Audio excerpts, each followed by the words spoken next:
Ser Podcast.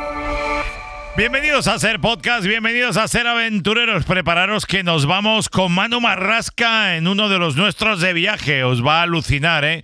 Ya os digo yo que va a haber algún que otro asesinato en este viaje. También estaremos con Paula Figels hablando de lo que sucedió el 13 de agosto de 1995. Un día histórico para los montañeros aragoneses en positivo y en negativo, ¿eh? Porque hubo una tragedia detrás de la consecución de una cima. Y hablaremos del Ancho Ancho Mar, un libro increíble del fatídico viaje final del capitán James Cook, que es uno de los 10 mejores libros del New York Times, y estará en Yakarta José Luis, y Chema, que ha vuelto de Vietnam, y hablaremos de Vietnam, y Ángel Colina, que también tiene muchas cosas que aportar. En fin, que arrancamos Ser Aventureros. Venga, no me enrollo.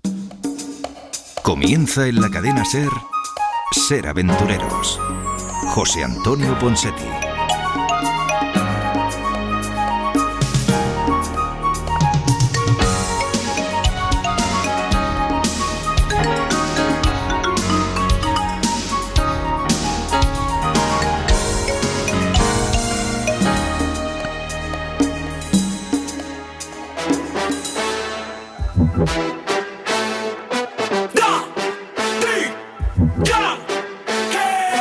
Nueva temporada ya empezó, dale play. Sonido de abajo, Bizarrap suena el bass. Código 787 alias el calentón. Por la batería que llegó el reggaetón. Que lo bueno se metió pa' tu casa. Rey sin misterio levantando la raza. Anda con el poder que todos los... Señoras y señores, muy buenos días. ¿Qué tal estáis? Bienvenidos a Ser Aventureros en un fin de semana tremendamente americano en nuestro país, con partido oficial de la NFL. Obviamente tenía que hacerle un guiñito en este arranque de Ser Aventureros, aunque ahora ya vamos de aventura desde la planta número 8 de la cadena Ser, con unas vistas espectaculares que tenemos desde nuestro estudio. Estamos hoy en el estudio 3, así que felices de la vida. Hola, gracias por sintonizarnos a través de la cadena Ser en Península, en Baleares, en Ceuta, en Melilla. No me dejó nadie, Península, Baleares, Ceuta, Melilla, Canarias. Me estaba dejando Canarias, ya decía yo que me dejaba alguien. Gracias por hacerlo a través de la 1260 de la costa este de los Estados Unidos. ¿Cómo estamos hoy? Buenos días, Ángel Colina. ¿Qué tal estás, querido? Buenos días, mi amigo director. ¿Qué tal? ¿Todo bien? Todo bien, todo bien. Aquí Domingo estaba escuchando atentamente. Sí. Esa música que nos han puesto ahí al principio no es de mis preferidas, tengo Pero que decir. pero está bien, hombre, Sí, tiene pero vamos, ritmito. pero esta semana que... Te despierta. No, yo te voy a decir un una poco. cosa. Estoy con la resaca todavía de Cartagena. Aún has vuelto sí, de... porque fue la verdad que fue muy bonito. Fue una salida muy chula. Fue una salida muy chula. Y guardo un gran recuerdo de ese día, sí, señor. Por ahí tengo al bueno de Chema, que a estas horas ya le tenemos bien despertito. Hola, Chema, ¿qué tal estás? Desayunando, seguro que desayunando. No, espero que no. Como me haga la cuña, lo mato, porque ya me han dado 2 toques en la SER por las cuñas gratis. O sea, que Chema, dime que has desayunado, pero no dónde.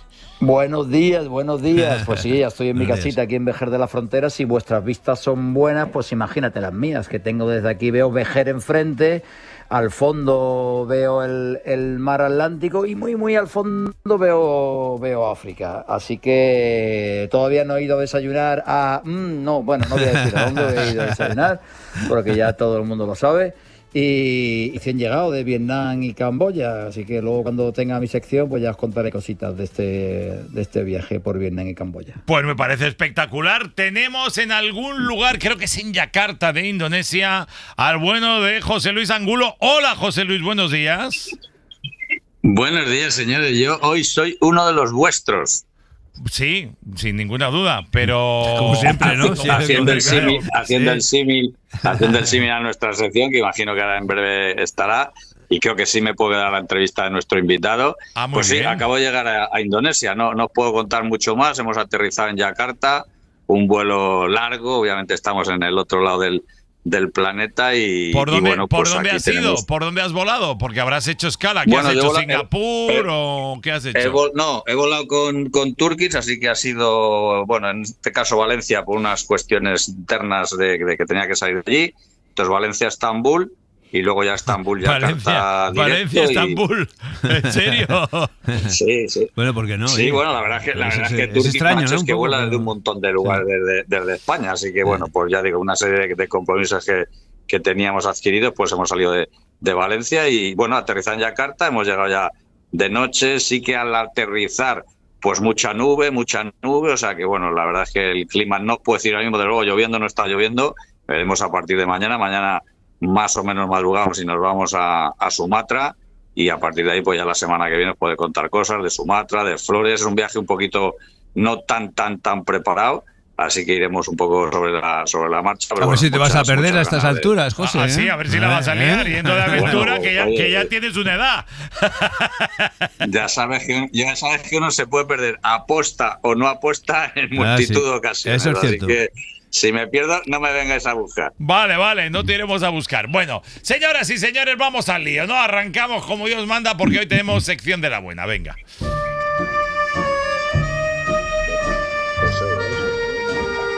En Ser Aventureros hablamos con uno de los nuestros. Toca hablar con uno de los nuestros. Mira, si hace unas semanas teníamos por aquí a Pepa, que le pegaba mucho por el tema cine esta sintonía, a nuestro invitado de hoy le pega porque probablemente es el que ha estado más cerca. Lo estaba de la pensando, mafia te lo juro. Y de los mafiosos que todos nosotros. Pero bueno, no sé si del Padrino sí o no. Es pero un experto en mafiosos. En mafiosos, entre otras cosas. Manu Marrasca, ¿qué tal estás? Muy buenos días. ¿Qué tal? Muy buenos días. Pues me he puesto en pie y en primer tiempo de saludo cuando he escuchado la sintonía del Padrino. Es que la sintonía de esta sección, ya te digo, ha arrasado, ¿eh? Por aquí ya están pasando muchos compis, muchas compañeras y compañeros que nos cuentan sus historias viajeras. Quizá la gente te conocerá, Manu, por todo el trabajo que ahora estás, por ejemplo, haciendo con Ana Rosa, que anteriormente habías estado en La Sexta, en Interview, en un montón de medios, toda la especialización en sucesos, pero tú también, que lo sé yo bien porque lo disfruto, eres un gran viajero, un gran montañero, un gran buceador, eres un tío que le va a la marcha, le va a la guerra. Sí que me va a la guerra y me gusta, bueno, pues me gusta salir de vez en cuando y hombre, yo no diría aventurero porque para mí eso son palabras mayores. Bueno, si se considera aventura viajar contigo desde Miami a Jacksonville y con Saisó, sí es aventura. Eso, pero más allá de esos viajes, pues es cierto que me gusta mucho, tú lo sabes bien, hemos compartido muchos ratos de montaña y profesionalmente a veces he tenido que ir a lugares poco recomendables, ¿no? Como era el título de un libro de hace muchos años que leí, a lugares poco recomendables, ¿no? Hablo de lugares de conflictos bélicos o lugares donde las cosas estaban muy complicadas en los momentos en los que uno iba, ¿no? Y yo creo que la formación o no formación, pero sí las experiencias que te llevas de esos lugares poco recomendables luego son muy útiles en la vida diaria. Estoy de acuerdo contigo. Hoy en día te vemos en Mediaset, estás ahí en el programa Ana Rosa, madrugas un montón. ¿Te da para viajar? ¿Sigues viajando? Entiendo, más que trabajo que placer, ¿o no? ¿O te da para todo? No, ya viajo por placer prácticamente, ¿no? Ya los viajes que hago son por placer. Por trabajo, la última vez que tuve que ir de enviado especial fue hace ahora justo un año con la Dana, al lugar de la tragedia y en Valencia. Y bueno, si hay otro suceso de esa magnitud, pues seguiré yendo, porque a mí, yo siempre digo que soy un reportero que accidentalmente estoy en un plato de televisión, pero mi lugar natural es la calle y mi lugar natural es el exterior, ¿no? Pero bueno, ahora ha tocado eso, ahora los viajes que hago, cada verano, como bien sabes, voy a los Pirineos, cada invierno también intento hacer algún viaje de ese tipo, y en la cabeza tiene uno siempre esos viajes que siempre has querido hacer y que nunca has podido hacer, y dices, bueno, pues por cuando me jubile, ¿no? Voy a ver si cuando me jubile, pues puedo ir a Nueva Zelanda, por ejemplo, que es uno de esos viajes que está en mi imaginario para conocer Nueva Zelanda o conocer Alaska o conocer algunos rincones del mundo que no conozco y que sé que me gustaría, ¿no? Yo soy un descubridor tardío del mar, por ejemplo, porque a mí el mar no me llama mucho la atención y lo he descubierto tardíamente y me fastidia mucho porque, bueno, me hubiese gustado más disfrutar del mar y lo intentaré hacer a partir de ahora. Una preguntita desde el sur de España. Manu, soy Chema. ¿Qué tal? ¿Cómo estás? ¿Qué tal, Chema? Oye, cuando viajas y sales y preparas los viajes, ¿te tomas un respiro o vas buscando también, aunque sea sin querer, un crimen allí, una prueba allá? Es verdad que de manera inconsciente, sin prepararlo antes, pero pero de manera inconsciente cuando voy a sitios que han sido escenarios pues de las andanzas de algún criminal o de algún crimen conocido, inevitablemente lo relaciono, ¿no? Ya son muchos años, es desde 1988, cuando yo empecé a cubrir crímenes, con lo cual prácticamente todos los crímenes que han ocurrido desde entonces aquí, y los más importantes, he estado en ellos, ¿no? No solo en España, sino que cuando Cosa Nostra asesinó a Falcone, yo estuve en Sicilia, cuando Pablo Escobar lo mató el ejército colombiano, yo estuve en Colombia, cubriendo aquello también.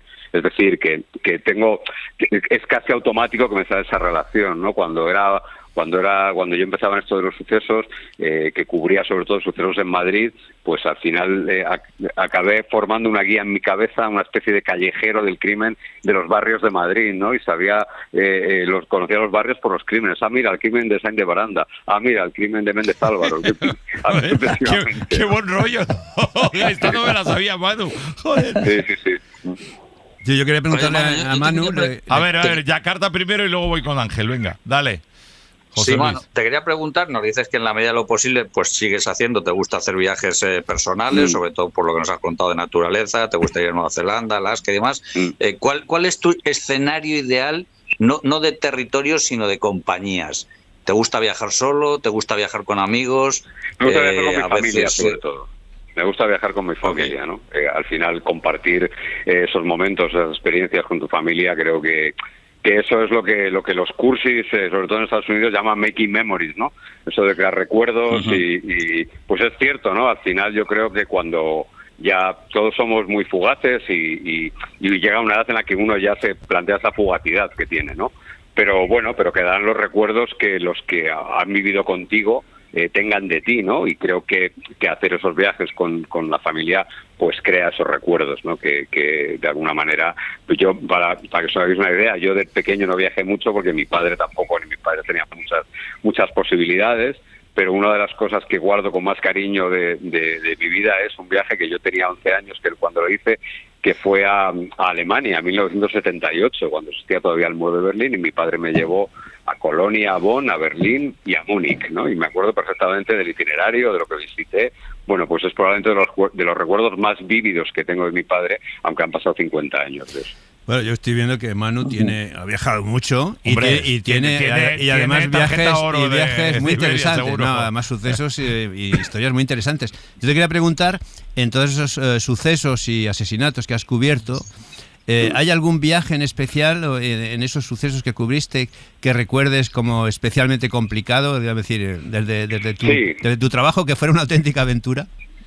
Sí, hay dos viajes que yo tengo muy asociados a eso, ¿no? Tengo la guerra de Yugoslavia, la guerra de Bosnia. Yo estuve en el año entre el 92 y el 93 en la guerra de Bosnia y claro, aquel escenario era complicadísimo porque no era una guerra como la que vino, como la que fue un poquito antes en el Golfo, que en donde estaba, digamos, todo más organizado. Era un conflicto civil y una guerra civil siempre complica mucho todo porque los frentes se difuminan, porque no sabes muy bien qué checkpoint estás pasando y luego, una vez que entramos en Sarajevo, pues Sarajevo era lo que era en aquellos años, ¿no? Era prácticamente, bueno, pues sobre todo para la población civil, como decía yo siempre, al final nosotros íbamos allí porque nos pagaban, porque era nuestro trabajo y además teníamos billete de vuelta, ¿no?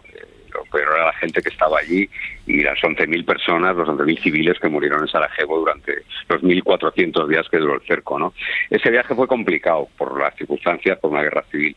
Y luego otro viaje que a priori no podría parecer tan complicado porque es un sitio civilizado, o eso pensábamos todos, fue cuando Toto Riina hizo saltar por los aires a Giovanni Falcone y a su escolta. Adentrarse uno en la Sicilia interior, más allá de Palermo, de Catania y de las ciudades grandes, era en revivir El Padrino, pero El Padrino 2 cuando va a su pueblo, Al Pacino.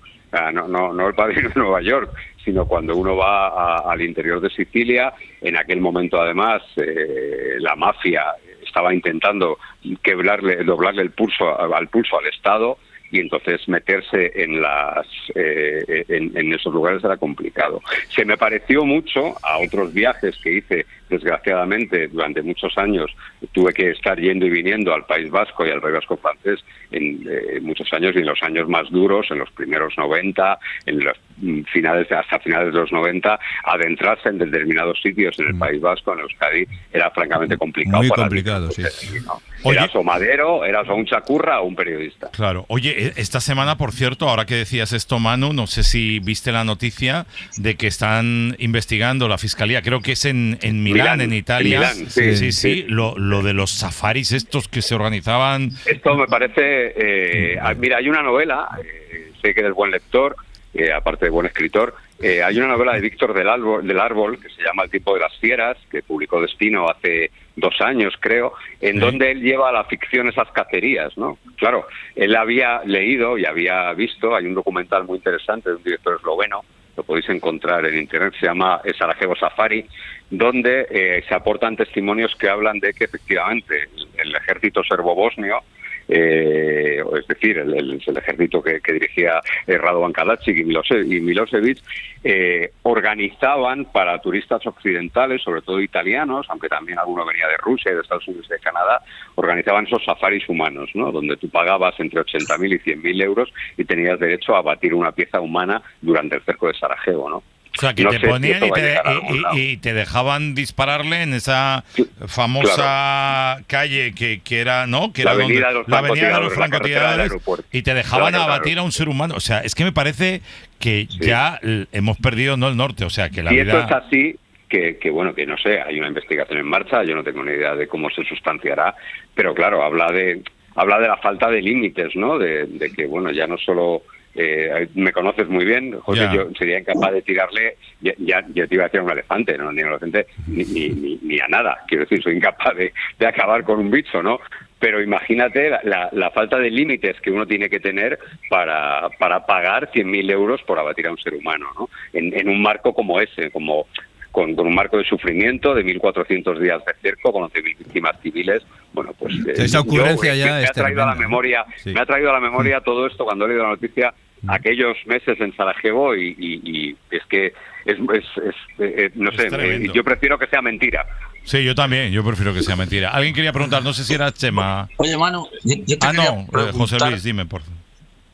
Sí, nos decías esos lugares a los que te gustaría ir y la pregunta es la contraria, es decir, dinos algún territorio al que no te gustaría volver, por lo que viviste, por las circunstancias, por lo que tuviste problemas, algún sitio que dijeras, hostia, salvo que tenga que ir por trabajo, yo personalmente no vuelvo allí. Pues mira, un sitio complicado y al que no creo que vuelva fue Angola, por ejemplo, ¿no? Angola era un sitio, yo fui además cuando todavía estaba el conflicto civil allí, y es un sitio complicado que me resultó muy desagradable. Igual ahora es un Edén, pero me costaría mucho. Y esto también os va a sorprender, no sé, porque, bueno, conociendo un poco como conozco el programa, igual no sorprende tanto, ¿no? Cada día me espantan más las grandes ciudades, ¿no? Cada día me espanta más lo que ocurre cuando tú vas a una gran ciudad, ¿no? Yo he tenido la fortuna, la enorme suerte de poder ir a Ámsterdam. He ido por trabajo y por placer, pero poder ir a Ámsterdam y entrar en el Rijksmuseum y ver cuadros de Rembrandt, ya está, sin más, ¿no? Ahora tendría que planificar mi viaje con 9 meses de antelación, buscar una entrada para el día en concreto. Ahora, eso me parece un espanto, y creo que eso se está extendiendo peligrosamente ya por todas las grandes ciudades, ¿no? Y por eso ahora el turismo que hago seguramente tiene más que ver con rincones pequeñitos que no tienen que estar muy lejos, sino aquí cerca, en España. Quiero decir, el viaje más apetecible que tengo a la vista, que me apetecería hacer este mismo año o a principios del que viene, sería ir a ver buitres a Monfragüe, para que os hagáis una idea. O sea, que eso, porque soy muy aficionado a fotografiar pájaros, me dio por ahí, a ponerse tirada por los rallies, a mí por los pájaros. Sí, pero, sí. Pero es cierto, desde hace un tiempo para aquí charlábamos con Manu y se ha convertido en un gran observador y un gran fotógrafo de pájaros, ¿es cierto? Sí, es verdad, ¿no? Entonces, bueno, cada día huyo más contestando a Chema, cada día huyo más de las grandes ciudades y busco rincones pequeñitos y donde uno pueda tener el placer de solo no va a estar nunca ya, visto lo visto, pero casi solo sí.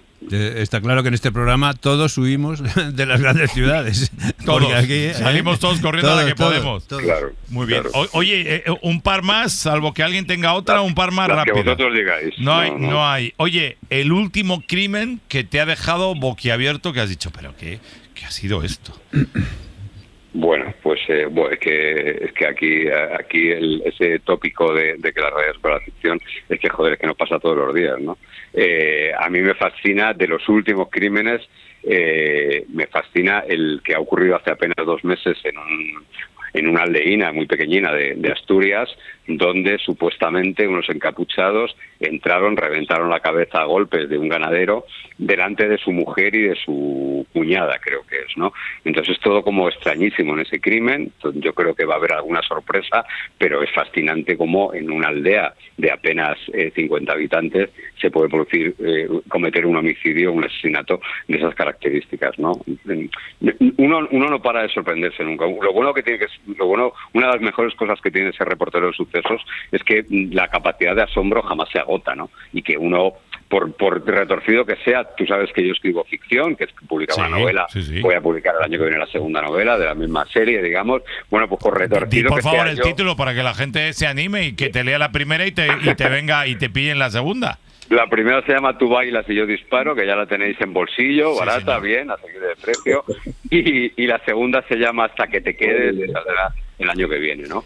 Pero por retorcido que sea yo contando mis crímenes, créeme que no hay forma de igualar a lo que nos encontramos todos los días, ¿no? Siempre hay. Esta mañana me llegaba la noticia de un esclarecimiento de un crimen que ha habido en Málaga, creo que ha sido, donde un albañil ha matado a garrotazos a la actual pareja de su ex, ¿no? Hace pocos días nos llegaba la noticia de que la Guardia Civil había identificado a un cadáver de una mujer de la que no se sabía nada desde el año 1991, ¿no?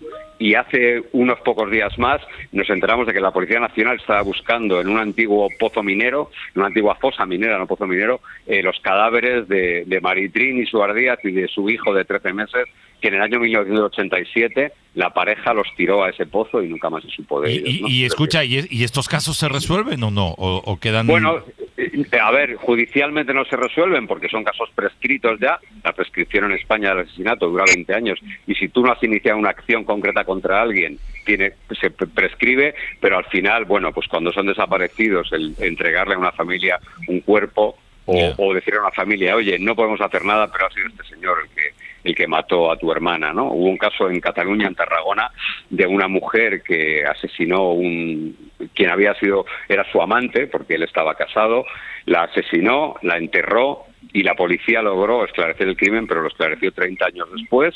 Lo detuvieron al hombre, pero claro, un juez lo tuvo que poner en libertad porque había prescrito, ¿no? Pero esa hermana sabe quién mató a su hermana. Manu, eso siempre me ha llamado la atención y no he conseguido encontrar las razones. ¿Cómo es posible que un crimen a los 20 años ya haya prescrito? Eso es una singularidad, además. Lo que dice el espíritu de la ley es que es para garantizar que tú no puedas iniciar arbitrariamente una acción contra alguien después de 20 años, cuando se supone que si tú en 20 años no has encontrado a nadie, no vas a encontrar al autor, ¿no? Pero claro, eso con el ADN hoy día es absurdo. Claro, ese es el espíritu con la que se hizo esa ley de un código penal. Recordemos que este código penal me parece que es del año 79, una cosa así. Ha habido muchas reformas posteriores, ojo, pero la prescripción, digamos que data de entonces se hizo con eso. Pero claro, como dices tú, es decir, en el caso de Eva Blanco, una chica asesinada en Algete, había una muestra de ADN muy buena del autor, ¿vale? Esa muestra de ADN estuvo durante 12, 13, 14 años en el laboratorio de la Guardia Civil. A alguien se le ocurrió enviarlo al laboratorio más avanzado de España, que es el IMELGA, el Instituto de Medicina Legal de Galicia, donde tienen donde se trabaja mejor el ADN en España. Y 15 años después se pudo determinar hasta la etnia del tipo que había matado a Eva Blanco. Y gracias a esa pista se pudo encontrar al asesino, ¿no? Es decir, que ahora, efectivamente, tal y como ha cambiado la ciencia forense, parece un poco absurdo que esa prescripción siga en el mismo tiempo que antes, ¿no? Venga, Ángel, la última. Que estamos viajando y ya has visto que el viaje, los asesinatos se nos entra. Al final me quedo en Algete. Claro, es súper interesante. En Algete, qué buen viaje. Porque encima mi pregunta iba un poco por ahí. ¿Por Algete? No, por el otro tema. No, porque Manu, que sigue todo este tema de asesinatos, violencia, etcétera, yo le quería preguntar si crees que la violencia ahora mismo es mucho más agresiva, más fuerte que hace, por ejemplo, 20 años. Es decir, que nos hemos vuelto más violentos, pero siempre hemos sido, pero más más agresivos que antes. No sé qué decirte, porque si la noticia de esto de Sarajevo es verdad, te demuestra que el ser humano es un cafre desde. No sé, yo le pregunto a Manu. A ver qué te dice. A ver qué te dice Manu. A ver, yo creo que han ocurrido dos cosas que pueden dar esa sensación más o menos real, ¿no? Una es, ahora probablemente con la misma violencia se ve más. Hay más sitios que multiplican y hablo de las redes sociales, hablo de que hay muchos más medios que antes y probablemente ahora la violencia sea más visible, ¿no? Prácticamente si tú hay que hacer un esfuerzo muy grande para no recibir algo violento en algún momento dado por cualquier medio, ¿no? Y luego creo que sí que hay algo que es muy grave y muy preocupante, que es la falta del principio de autoridad, cómo se está derribando el principio de autoridad. Es decir, antes, si había una bronca callejera, una reyerta, lo que se ha llamado toda la vida, una riña tumultuaria, e incluso así estaba estipulado en el Código Penal antiguo como riña tumultuaria, hostia, ya aparecían tres uniformados y se acababa rápidamente la historia. No había nada, ¿no? Entonces, eso es verdad que se ha perdido, ¿no? Y estamos viendo episodios terribles donde el principio de autoridad está devastado, ¿no? Y eso sí que trae más violencia, evidentemente, porque los límites, yo he tenido y Ponseti ha tenido muchas veces ganas de matar a algún jefe.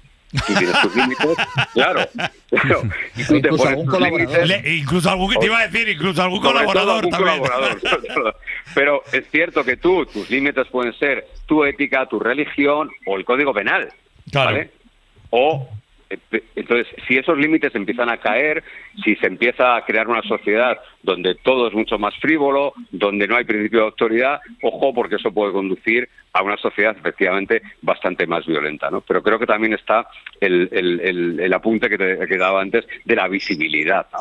Ahora hay una vieja del visillo en cada esquina. Y en cada bronca se graba, y cada discusión se graba, y aparece en redes o aparece en televisión, ¿no?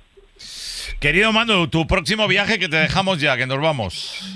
Mi próximo viaje. Si tienes algo, no sé, igual no tienes nada. Bueno, tenemos una boda, tú y yo. ¿Sí? Tenemos que hacer un viaje para ir a una boda. Como sí, señor. Sabes, ¿no? Sí, la vamos a compartir y encima será bonita porque es en las montañas. ¿Nos contaréis quién se casa o no? No contaremos quién se casa por ahora, pero compartimos boda, Manu y yo. O sea que Eso es. Querido, oye, un placer, ¿eh? Un lujo. Tantas madrugadas oyéndos y al fin me das bola, menos mal. Gracias por estar con nosotros, Manu. Un beso muy fuerte. Gracias a vosotros. Hasta luego. Esto es uno de los nuestros. Seguimos en Ser Aventureros. Señor Ponseti.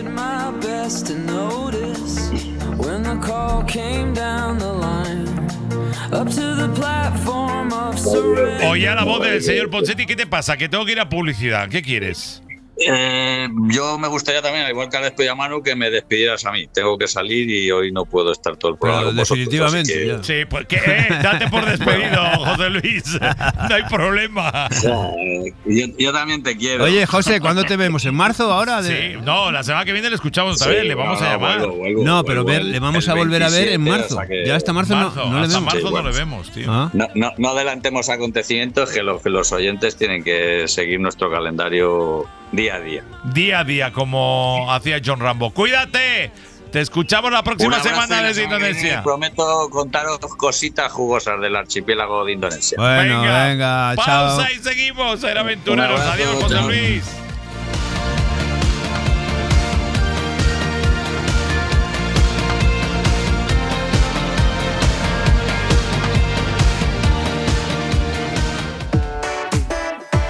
El humor está en la SER. O sea, a Vivaldi no le gustaba el verano. Vivaldi era como yo. Vivaldi no iba a la playa. Vivaldi le estresaba la arena y le estresaba la gente chillando, ¿vale? Porque tú te pones las 4 estaciones de Vivaldi y dices, empiezas por otoño, ¿sabes? Es como, y luego llega el invierno, luego pues la primavera. Todos sabemos cómo le gustaba la primavera a Vivaldi. Vamos, tan, tan, tan, tan, tararán, tan. No, le gusta no muchísimo. Tonario, pero me entendáis, ¿no? Y luego llega verano. Tío, Vivaldi disimula un poco, coño. Cadena SER, la radio con mejor humor. ¿Pero es que me has olvidado? Pues yo. Sí, ya has olvidado aquellas noches de junio en la Riviera cuando los dos contemplábamos el cielo. La noche que bebí champaña en tu zapato, 2 litros. Hubiera cabido más, pero llevabas plantillas.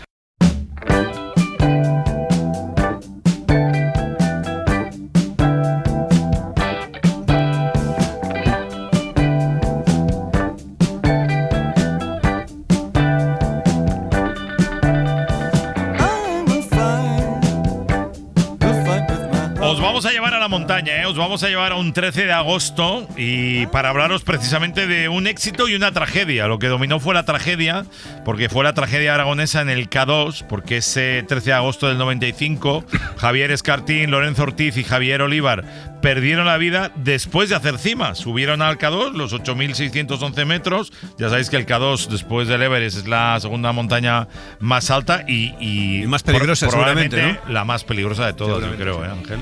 Y Paula Figels ha escrito una historia preciosa, que es precisamente la historia de esta tragedia aragonesa, y hemos dicho pues que se pase por el programa y que nos lo cuente un poco. Hola Paula, ¿qué tal estás? Buenos días. Hola, buenos días, encantado de estar aquí.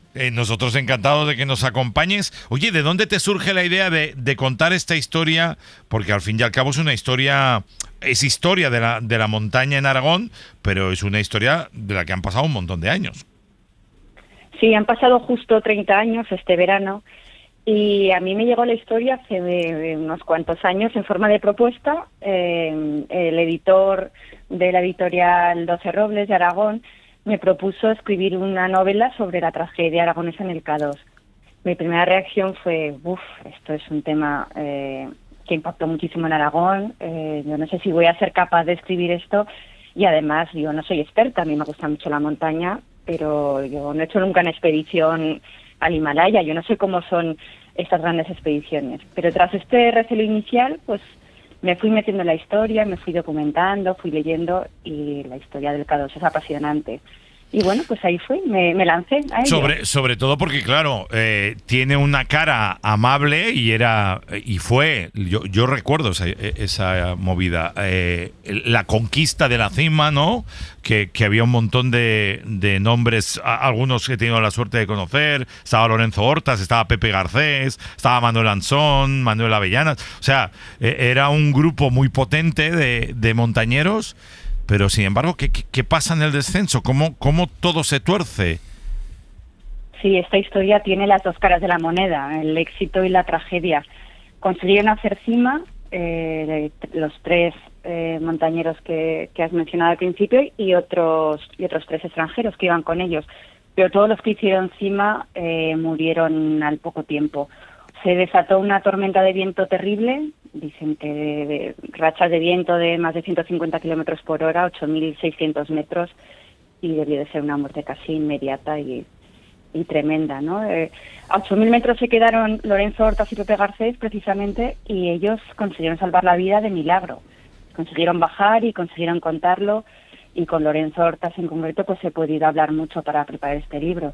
Con Pepe no, porque él se salvó, pero siguió escalando y murió 6 años después, en otro 8.000, en el Daulagiri. En el Daulagiri, Pepe. Sí. Y es claro, es que la historia de este grupo humano es tremendo. ¿Querías preguntarle algo? Sí, yo quería preguntarte, Paula, ¿cómo lo enfocas para convertir esto en una novela? Porque a mí la historia me parece súper interesante, terrible, pero a la vez el convertir esa historia en una novela es lo que me parece súper complicado. ¿Cómo te lo enfocaste tú esto? Sí, eso ha sido la parte complicada, porque es una historia real, con tintes dramáticos, con personas reales, con las familias de los fallecidos, entonces tenía material muy delicado entre manos. Y me planteé escribir el libro pues desde, muy pegada a la realidad, claro, o sea, no podía inventar mucho porque la historia es la que es. Y me ha surgido un proyecto intermedio entre el periodismo y la literatura. Yo soy ambas cosas, periodista y escritora, y puede leerse como una novela o como un reportaje largo, ¿no? Porque la base es la realidad, o sea, la tragedia, lo que ocurrió. He sido muy minuciosa en recordar los detalles, en cómo fue, en cómo se preparó, hablando con ellos y echando mano pues de sus diarios, de los periódicos de la época. Es una labor muy periodística.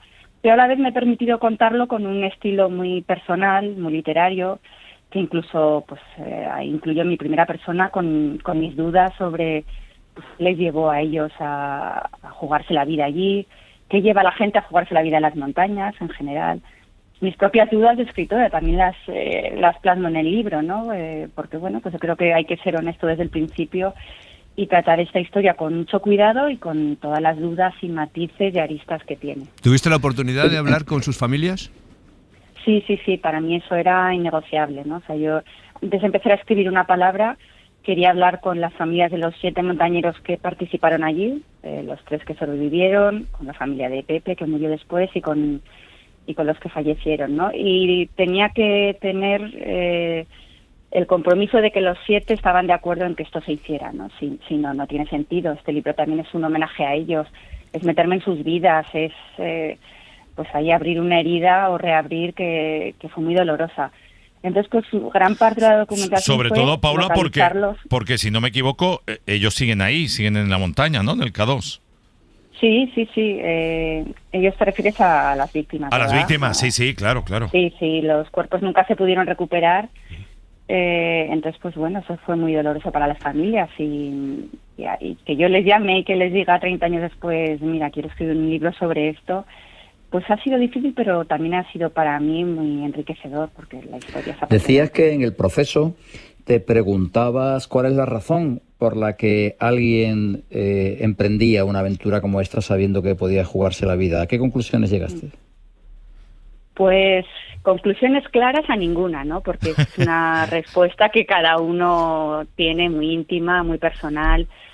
Se lo he preguntado a ellos, se lo he preguntado a las familias, ¿no? Si esto mereció la pena, si este estilo de vida se puede llegar a entender desde la razón, pero aquí también hay elementos muy pasionales de llevarse por el corazón que no se pueden explicar. Yo he intentado explicarlo, les he planteado esa pregunta a ellos, pero ellos tampoco tienen una respuesta clara, entonces yo tampoco.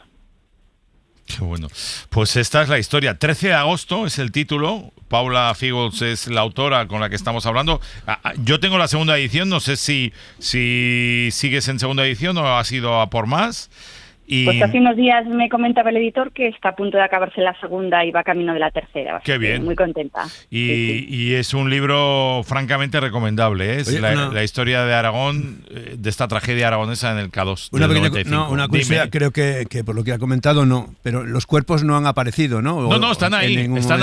Pero hay veces que aparecen y los dejan y dices, bueno, está ahí lo dejamos, ¿no? No han aparecido. En el descenso de Lorenzo Hortas y Pepe, pues bueno, vieron restos, una mochila, una bota, que pudieran ser, ¿no? Pero realmente no se sabe dónde están allí, vale. No los encontraron en ese descenso, efectivamente. Vienen algunos restos, que intuyeron que había pasado algo, ¿no? Porque ellos cuando están bajando por salvar la vida, Paula, no saben lo que les ha pasado a los que van por delante de ellos. Ellos mantienen la ilusión de que se hayan podido salvar, de que bajen un día o unos días más tarde, mantienen esa ilusión hasta que ya pues el realismo les abre los ojos, ¿no? Y ya dan por hecho que nunca más van a volver a ver a sus amigos. Claro.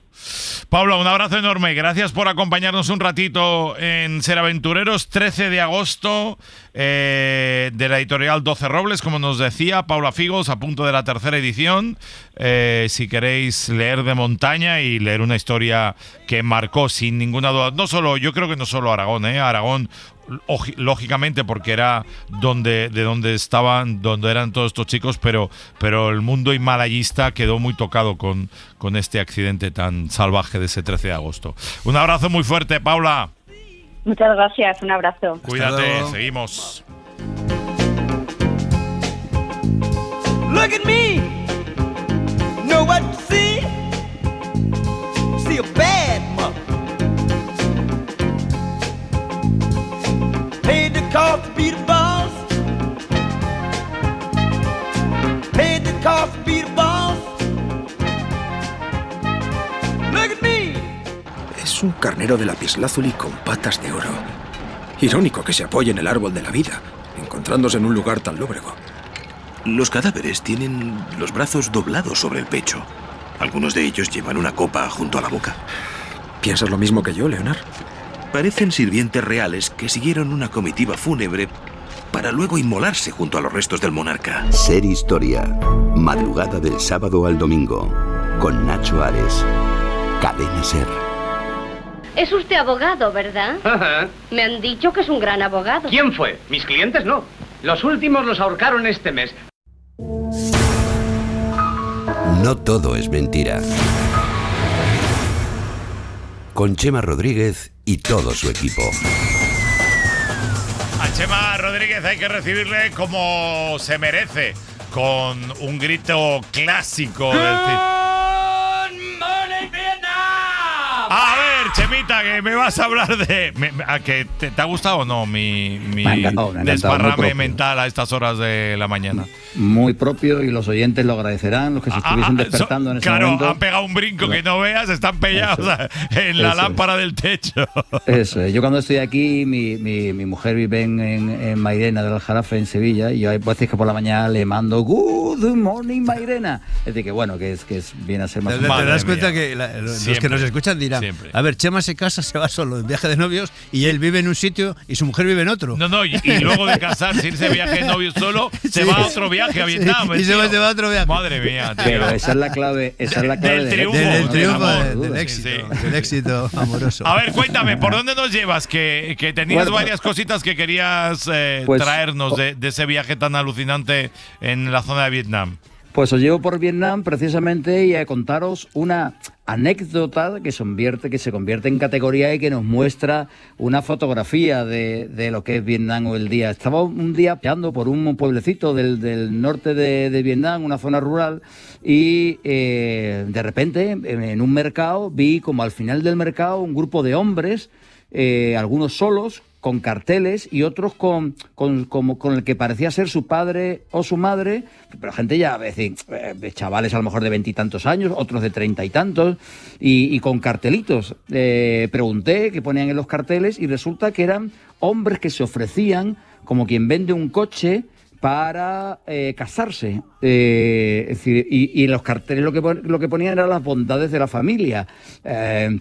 Pues la acción social, el trabajo, el número de reses de ganado que poseía y tal. Entonces me pareció curiosísimo y traté de averiguar qué había detrás. Y claro, descubrí que en Vietnam en la actualidad hay un déficit de mujeres con posibilidades de casarse muy importante, a un nivel de 120 a 100, es decir, por cada 100 hombres que están buscando, por cada 120 hombres que están buscando una mujer para casarse, solo hay 100. ¿Y por qué ocurrió esto? Pues eso ocurrió por dos razones. Uno, porque en los años 80-90, siguiendo las políticas chinas de que obligaba a las familias a no tener más de un hijo en China, y en Vietnam no más de 2 hijos, pues se abortaban a las chicas. La cultura del sudeste asiático. Qué fuerte. O sea, si lo miras fríamente, es muy fuerte todo esto, ¿eh? Es muy fuerte y forma parte, claro. Y tiene unas razones que forma parte de culturales, obviamente, ¿no? Es decir, que la cultura de la zona es muy patriarcal. El hombre es quien garantiza el linaje familiar, el que garantiza el cuidado de los padres y los ritos funerarios, una cultura en la que los antepasados son esenciales, porque las mujeres, una vez que se casan, pasan a formar parte de la familia del marido. Del marido, ¿no? Es tremendo. Entonces, todo. Es lo que hicieron en China, eso mismo, ¿no? Sí, eso mismo, pero claro, esto yo lo vi en Vietnam y me llamó. En China hay menos posibilidades de ver este además tipo de en China cosas fue hace unos cuantos años ya, por cierto. Que no claro, las consecuencias de todo eso se está viendo ahora. Sí, en el caso de Vietnam se está viendo ahora, que ahora 20 o 30 años después no hay mujeres suficientes para casarse. Otra de las razones es que, ¿tenían una foto, has dicho? ¿Una foto de un miembro de la familia, esos chicos, o no? ¿O solamente un cartel? Es un cartel en el que a veces aparecía a veces había padres nada más con un cartel con una foto de su hijo y las características del hijo, como si estuviese vendiendo un coche. Otra de las razones por las que las mujeres, es decir, por las que hay menos mujeres, porque muchas de las mujeres vietnamitas buscan matrimonio fuera en el extranjero o en grandes ciudades, porque esto es algo que ocurre sobre todo en las zonas rurales. En Ho Chi Minh o en Hanoi ocurre mucho menos. Y ese me pareció un proceso interesantísimo el darse cuenta que no tener varones se consideraba una auténtica desgracia, y que el apellido, la tierra, los ritos pasaban de padres a hijos, no a hija, que como decía antes, al casarse forman parte de la familia del marido, y como 30 años después tiene unas consecuencias devastadoras, ¿no? Importantes. Claro.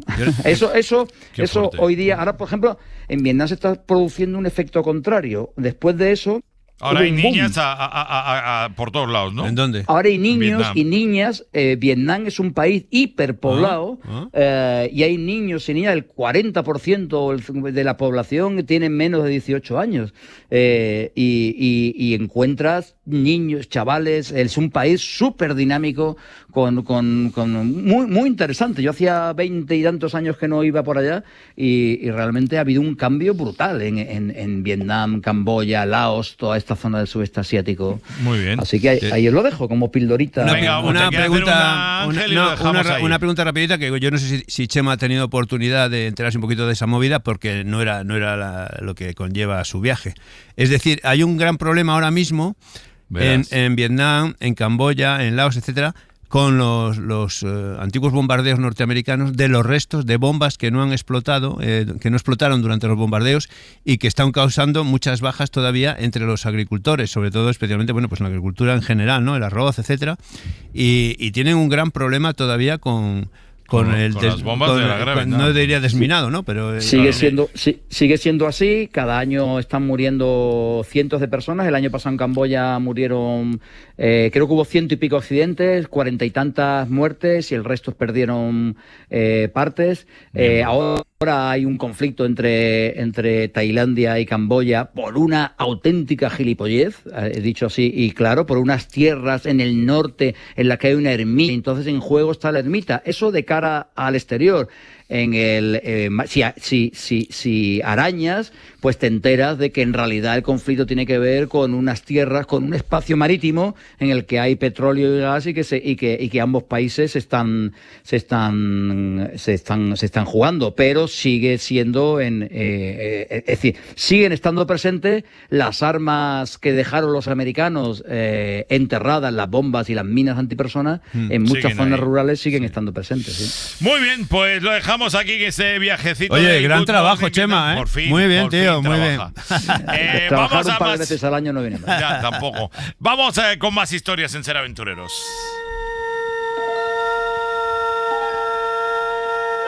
El espacio, la última frontera. Hasta alcanzar lugares donde nadie ha podido llegar. Ya sabéis que tenemos a Gregory ahí recuperándose, pero de momento es que esta semana, ¿cómo nos voy a contar esto? Esta semana se ha vuelto a hablar del Tracy Atlas porque Avi Loeb, el astrofísico de Harvard, ha revelado, aguantar las mulas que ahí vamos, que con las observaciones de ese cometa, del Tracy Atlas, pues lo que él dice es que es una nave alienígena con 7 propulsores. Insisto, este tío es el astrofísico capo de Harvard. Sí, ¿no? ¿Cómo? Y escucha, y están viendo que está separándose 29 grados del Sol. En las imágenes que están mostrando hay un gran halo brillante que extiende en medio de 1.000.000 de kilómetros. Hay 7 chorros distintos absolutamente identificables, con lo cual yo os voy avisando. Yo no digo nada. Pues claro, yo voy avisando porque cuando tengamos que salir todos corriendo, sepáis que nosotros ya os avisamos en Ser Aventureros. Bueno, cambiamos la página, vamos de... Bueno, o no tanto la cambiamos, porque vamos del espacio de extraterrestres a otro marciano. Este que viene ahora, cuidado con él, ¿eh? Este que viene aquí ahora... El gran hombre de las nieves. Alfonso Ojea. Don Alfonso Ojea, muy buenos días. De extraterrestrial. Buenos días a todos. Ahí le tienes. Cuéntame, ¿dónde nos llevas ahí en el próximo minuto? Más que llevaros, os adelanto. Esta pasada semana se ha me vas a adelantar? Tanto el equipo español de nieve. Sí. Hay que recordar a todos los que nos escuchan que en febrero tenemos otra vez cita olímpica de invierno. Bueno, escucha, Cortina d'Ampezzo. Que estas semanas ya estaba ya las montañas, las cimas, había nieve. Las tenemos y hay frío. Y hace frío. Ya en Sierra Nevada ha caído un paquetón importante para las fechas en las que estamos. Y luego están sacando, claro, y están sacando todos pecho con los cañones nuevos. Sí, porque los cañones nuevos, fíjate qué tecnología, ya no necesitan tanta agua. Claro, mucha menos. Mucha menos, por lo tanto, reducen el consumo de agua más de un 30%. Y cosa que es importante. Y son de alta presión, total, que lanzan el agua tan micronizada y a tanta altura que cuando cae se forma el copo. Y lo bueno que tienen que ese agua no está tratada.